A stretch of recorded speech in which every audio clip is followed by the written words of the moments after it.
Hello everyone, welcome to my channel medico ma'am. जैसा कि आप सभी जानते हैं, हम पैरासाइटोलॉजी की स्टडी कर रहे हैं। उसी को कंटिन्यूअस करते हुए हम अभी तक दो पैरासाइट्स की स्टडी कर चुके हैं। एंटामीबा हिस्टोलिका देख लिया और मलेरिया की स्टडी कर चुके हैं। अगर आपने वो वीडियो नहीं देखे हैं तो आप मेरे प्लेलिस्ट में जा कर के वो वीडियो देख सकते हैं। आज के वीडियो में हम एक और पैरासाइट की स्टडी करेंगे और वो है एस्केरिस ल्यूम्ब्रिकोइड्स।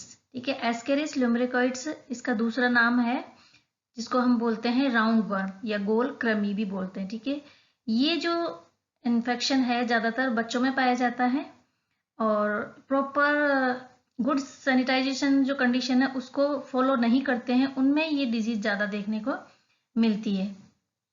तो इस वीडियो में हम इन पॉइंटों का डिस्कस करेंगे। सबसे पहले हम इसका इंट्रोडक्शन देख लेंगे, इसके बाद इसका ज्योग्राफिकल डिस्ट्रीब्यूशन देखेंगे, कहाँ कहाँ ये ज़्यादा पाया जाता है, फिर इसकी मॉर्फोलॉजी, इसके बाद लाइफ साइकिल किन में कंप्लीट करता है ये, इसके बाद पैथोलॉजी देखेंगे हम इसकी कौन कौन सी डिजीज को कॉज करता है, इसके बाद ये डायग्नोसिस कैसे किया जाता है, ट्रीटमेंट, और लास्ट में हम इसकी प्रिवेंशन के बारे में डिटेल से स्टडी करेंगे। तो अगर आप चैनल पर पहली बार आए हैं तो आप चैनल को सब्सक्राइब कर लें और बेल आइकन को भी ऑल पर प्रेस कर लें, ताकि मैं जो भी वीडियो बनाऊं उसका नोटिफिकेशन आपको मिल सके। तो चलिए आज का हम वीडियो स्टार्ट करते हैं। सबसे पहले हम देख लेते हैं इंट्रोडक्शन क्या है। इंट्रोडक्शन में क्या है कि जो ये है राउंड वर्म है, वो क्या है, लार्जेस्ट इंटेस्टाइन नीमेटोड्स है। ठीक है, और इसका इनहेबिटेट कहाँ पर पाया जाता है, ये ह्यूमन स्मॉल इंटेस्टाइन में पाया जाता है। और डिजीज कौन सी कॉज करता है, ये एस्केरिसिस डिजीज कॉज करता है and most common in children, और सबसे ज्यादा किसमें पाया जाता है, बच्चों में ये ज्यादा देखने को मिलता है एस्केरिसिस। इससे जो डिजीज होती है उसको हम बोलते हैं एस्केरिसिस। और इसका जो ट्रांसमिशन होता है वो किससे होता है, सॉइल ट्रांसमिटेड होता है ये।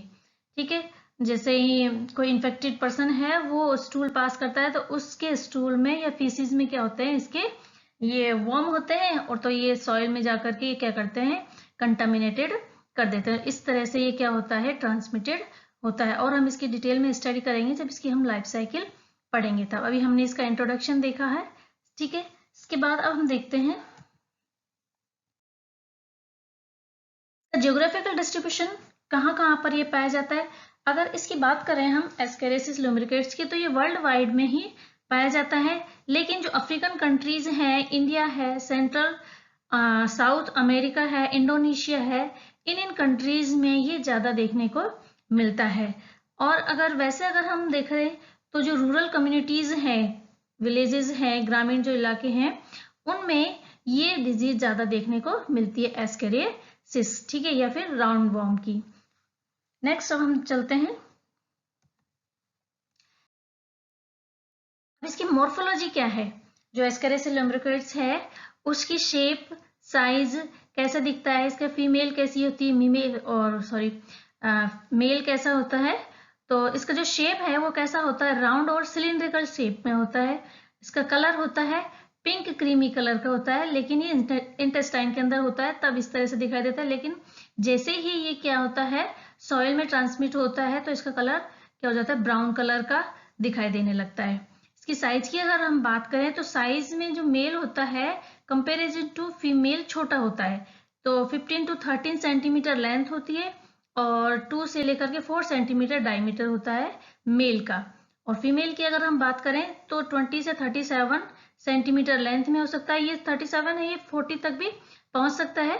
ठीक है, और इसका जो डायमीटर है वो 3 से लेकर 6 सेंटीमीटर तक होता है फीमेल में। तो हम देखते हैं कि जो फीमेल होती है वो मेल के कंपैरिजन में बड़ी होती है। और एक और इसकी आइडेंटिफिकेशन ये है कि जो मेल होता है वो पोस्टीरियर साइड्स पे क्या होता है, इस तरह से इसकी जो टेल साइड है वो घूमी हुई रहती है। ठीक है, मुड़ावदार होती है, मुड़ी हुई रहती है इसकी जो मेल की।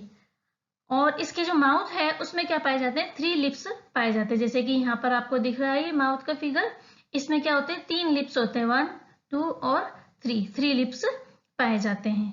ठीक है, और अगर इसकी मॉर्फोलॉजी है तो आप इस डायग्राम से अच्छी तरह से समझ सकते हैं कि इसमें ये फीमेल होती है और ये मेल होता है। इसका माउथ हो गया और ये इसका पीनियल स्टेट हो गया और कॉल का हो गया। यहाँ पर ये मेल है और ये फीमेल है। इसमें एनस है, लेटरल लाइन है, ठीक है, एंड गोनोपोर ये पाई जाती हैं, ठीक है, एंड एक्सटेरी 4। इस तरह से इसका डायग्राम आप आसानी से इसको एक्सप्लेन कर सकते हो। एग्जाम में अगर आपको इस तरह से इसकी मॉर्फोलॉजी पूछे तो आपको ये सारा सब कुछ लिखना पड़ेगा, ठीक है, इसके साथ साथ इसका डायग्राम भी बनाना पड़ेगा, ठीक है। इसी तरह से क्या होगा, आपके इंप्रेशन अच्छा पड़ेगा एग्जामिनर के ऊपर कि हाँ भाई इस तरह से इसको एक्सप्लेन किया जाता है, ठीक है। नेक्स्ट अब हम देखते हैं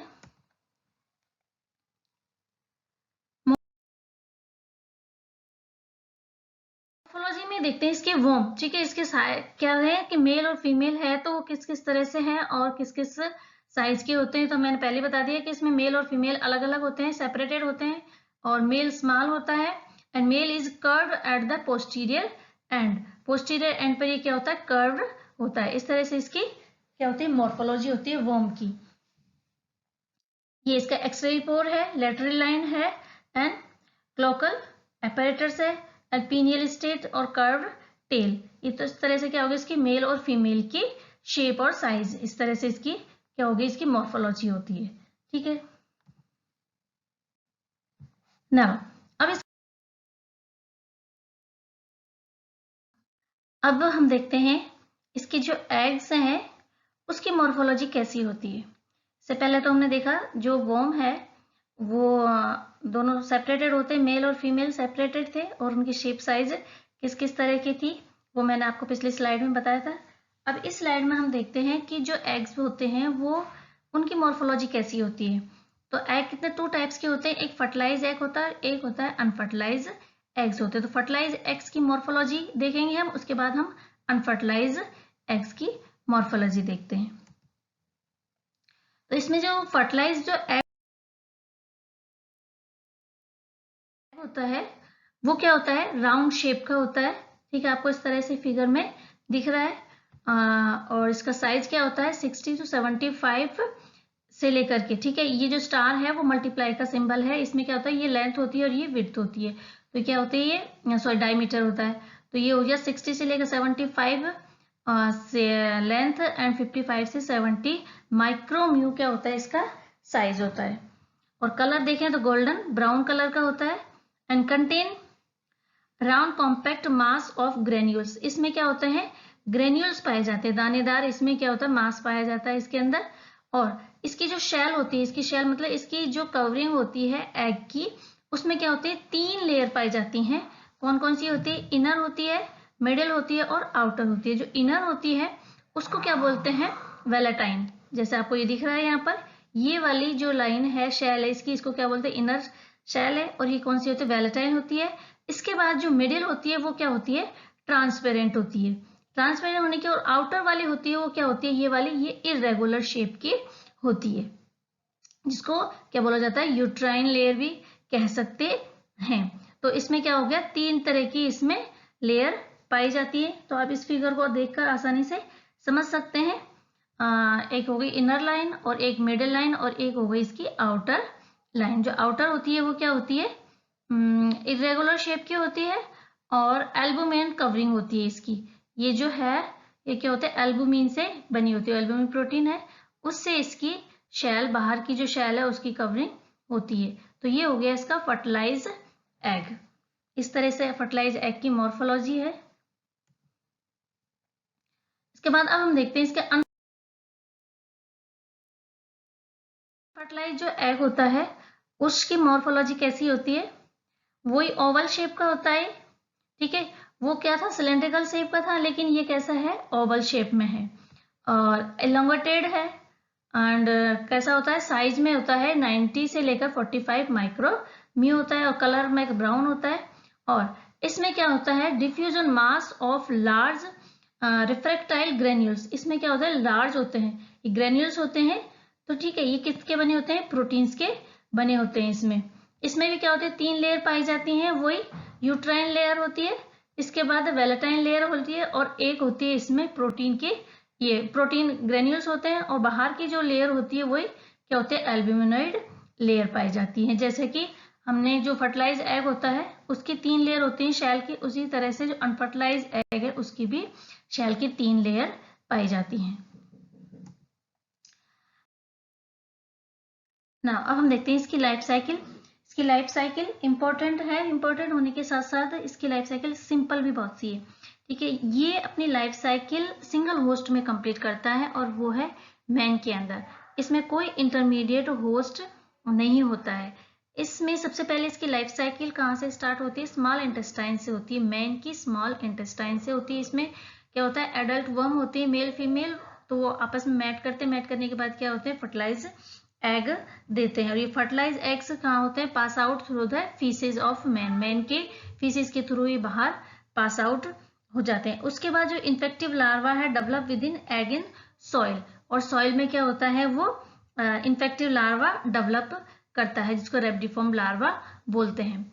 अब क्या होता है कि इसको ingest of raw food fruit veggie contaminate with egg will cause infection, ठीक है। इसका जो कॉज है वो क्या होता है कि जो ये कंटामिनेटेड फूड है, फ्रूट्स है, इनको जब कोई हेल्दी पर्सन क्या करता है, इंजेस्ट करता है, तो उसके थ्रू क्या होता है, उसमें इन्फेक्शन हो जाता है ना। एग्स हैच इन, अब क्या करता है, इसमें जो एग्स है वो कहाँ जाता है, स्मॉल इंटेस्टाइन जाता है, और स्मॉल इंटेस्टाइन में या स्टमक में जाने के बाद गैस्ट्रिक जूस की वजह से क्या होता है, ये हैच आउट होता है एग, और हैच आउट होने के बाद इससे क्या रिलीज होता है, L2 रेप्टिफॉर्म लार्वा निकलता है। अब ये जो रेप्टिफॉर्म लार्वा है ये क्या करता है, इसको L2 स्टेज बोला, ये पेनिट्रेट इंटेस्टाइनल वॉल, जो वॉल है आपको यहाँ समझ में आ रहा होगा कि इस तरह से जैसे मैंने क्या किया, इसको कंटामिनेटेड फूड लिया, कंटामिनेटेड फूड से क्या हुआ, ये एग उसके स्टमक में चला गया, और स्टमक में जाने के बाद स्मॉल इंटेस्टाइन, और स्मॉल इंटेस्टाइन से आप सोच रहे होंगे कि ये फीसिस के थ्रू बाहर निकल गया होगा और दूसरे जो फूड पार्टिकल हैं उसको कंटामिनेटेड कर दिया होगा, लेकिन इस तरह से नहीं है। इसमें क्या होता है कि जो ये एग्स हैच होकर स्मॉल इंटेस्टाइन में आया, तो वहां से क्या हुआ कि इसका जो हैच हुआ ये पूरी तरह से हैच ना हुआ, तो पूरी तरह से हैच नहीं हुआ तो क्या हो गया, इस जो फॉर्म थी वो क्या बन गई, रेप्टिफॉर्म लार्वा के स्टेज बन गए। अब ये क्या करेगी, इंटेस्टाइनल वॉल को पेनिट्रेट करेगी। इंटेस्टाइनल वॉल को पेनिट्रेट करने के बाद ये किस में आ जाती है, ब्लड स्ट्रीम में आ जाती है। ब्लड स्ट्रीम से माइग्रेट होकर के ये कहाँ चली गई, लीवर में चली गई, और लीवर के बाद क्या होगी, पोर्टल वेन से कहाँ जाएगी, ये पोर्टल वेन से लीवर में आई, लीवर से फिर कहाँ गई, हार्ट में चली गई, और हार्ट से फिर लंग्स में चली गई। लंग्स में जाने के बाद कितने दिनों में, 1 से लेकर के 7 डेज तक ये वहां पर रही। उसके बाद ये जो फॉर्म है रेप्टिफॉर्म लार्वा कहाँ आ जाती है, वापस से ब्लड वेसल्स के थ्रू ब्रोंकियल्स में एंटर कर गई। ब्रोंकियल्स के एंटर करने के बाद ये क्या गई, ट्रैकिया में आ गई, ट्रैकिया से वापस से क्या होगी, थ्रोट में आई, और वापस इसको सोलो करके वापस ये इंटेस्टाइन में आ गई, और वहां पर ये क्या हो जाती है, मैच्योर होकर के दोबारा से मैटिंग करते हैं और अपनी लाइफ साइकिल को क्या करते हैं, कंप्लीट करते हैं। तो इस तरह से इसकी क्या है, रेप्टिफॉर्म लार्वा की लाइफ साइकिल कंप्लीट होती है, ठीक है। और हम देख लेते हैं इसको डायग्राम के थ्रू और अच्छी तरह से, जैसा कि आपको इस फिगर में दिख रहा है। इसमें क्या होता है कि सबसे पहले क्या होता है, मैन है क्या करता है, इन्फेक्टेड लार्वा को इसने इंजेस्ट किया।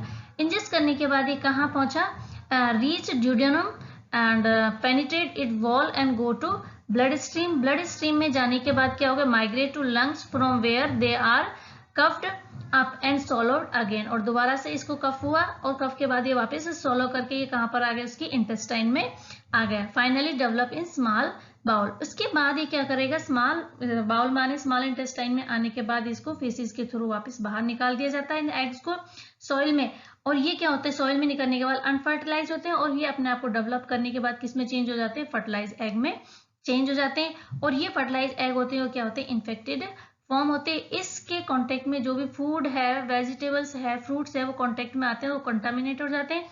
उनको जब मैन दोबारा से क्या करता है, इंजेस्ट करता है, तो वो दोबारा से इन्फेक्टेड हो जाता है। इस तरह से ये जो राउंड वर्म है अपनी लाइफ साइकिल कंप्लीट करता है, ठीक है।